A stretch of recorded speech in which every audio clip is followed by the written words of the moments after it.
धरती की सतह पर खुले हुए हिस्से को हम ज्वालामुखी कहते हैं। इसके अंदर बहुत अधिक मात्रा में गर्म पिघले पत्थर होते हैं। ये इतने ज्यादा गर्म होते हैं कि ये ज्वालामुखी से उफन के लावा के रूप में बाहर निकलते रहते हैं। क्या आपको पता है कि हमारी धरती पे लगभग 1500 वॉल्केनोज एक्टिव हैं। ज्वालामुखी अपने आप में ही विनाश का प्राकृतिक बल है। अगर ये फट जाए तो इसके विस्फोट से हमारी धरती पे काफी नुकसान होता है।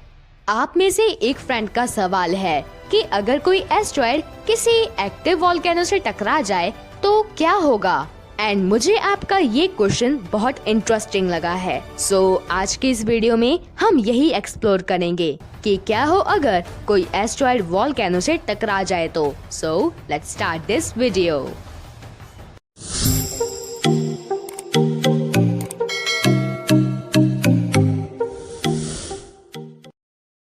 अभी तक ऐसी कोई घटना सामने नहीं आई है जिसमें कोई एस्टेरॉयड किसी ज्वालामुखी से टकराया हो, और ना ही कोई ऐसी ऑफिशियल रिपोर्ट है जो हमें ये एक्सप्लेन कर सके कि अगर कोई एस्टेरॉयड किसी वॉल्केनो से टकराएगा तो उसके टकराने से हमारी धरती पे कितना प्रभाव पड़ेगा। सो इस वीडियो में हम हाइपोथेटिकली यानी काल्पनिक रूप से एस्टेरॉयड से होने वाले प्रभाव को डिस्कस करने वाले हैं। एक एस्टेरॉयड का किसी वॉल्केनो में गिरना जलती हुई आग में पेट्रोल डालने जैसा होगा। लेट्स एज्यूम अगर कोई 1 किलोमीटर के साइज का एस्टेरॉयड किसी वॉल्केनो में गिर जाए तो ये बहुत खतरनाक हो सकता है, क्योंकि जब कोई इतना बड़ा एस्टेरॉयड हमारी धरती के एटमॉस्फेयर में एंटर करेगा तो वो अपनी गति और हवा के प्रेशर की वजह से जलने लगेगा। इस वजह से उसकी गति और गर्मी बहुत तेजी से बढ़ने लगेगी, और वहीं दूसरी तरफ वॉल्केनो के अंदर तो पहले से ही बहुत ज्यादा हीट और प्रेशर मौजूद होगा। ये नजारा ऐसा होगा जैसे millions of TNT bombs volcano में एक साथ गिर गए हो। ये एक्सप्लोड नागासाकी और हिरोशिमा के बॉम्ब एक्सप्लोड से भी खतरनाक होगा।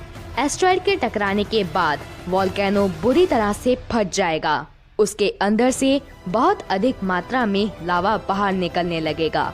इससे निकलने वाला धुआं और राख चारों तरफ फैल जाएगा। आमतौर पे जो ज्वालामुखी फटते हैं उनका लावा कुछ मीटर्स की दूरी तक फैलता है, पर एस्टेरॉयड के टकराने के बाद ये लावा कई किलोमीटर्स तक फैलेगा, और इस वजह से आसपास के रहने वाले लोगों की जान को खतरा हो सकता है। इतना ही नहीं, वॉल्केनो का ब्लास्ट भूकंप जैसी स्थितियाँ भी पैदा कर देगा। जगह जगह भूकंप आने लगेंगे। वॉल्केनो में से निकलने वाला धुआं और राख आसमान में फैलने लगेगा। ये इतनी ज्यादा मात्रा में निकलेगा कि ये सूरज को भी ढक देगा। इससे टेम्परेचर भी गिर जाएगा और दूसरी तरफ एयर को भी पॉल्यूट कर देगा। अगर हम लावा और भूकंप से बच भी गए तो एयर में मौजूद धुआं और राख हमारे लंग्स को बुरी तरह से डैमेज कर सकता है।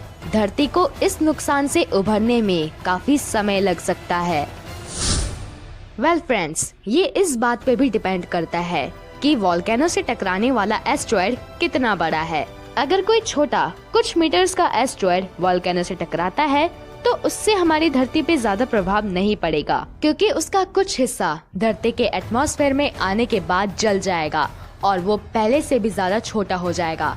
और जब वो एस्टेरॉयड ज्वालामुखी में गिरेगा तो वो लावा में मिलके पूरी तरह से नष्ट हो जाएगा। पर हाँ, अगर कोई एस्टेरॉयड 1 या 2 किलोमीटर का है या उससे भी बड़ा है तो इससे हमें और हमारी धरती को काफी खतरा है।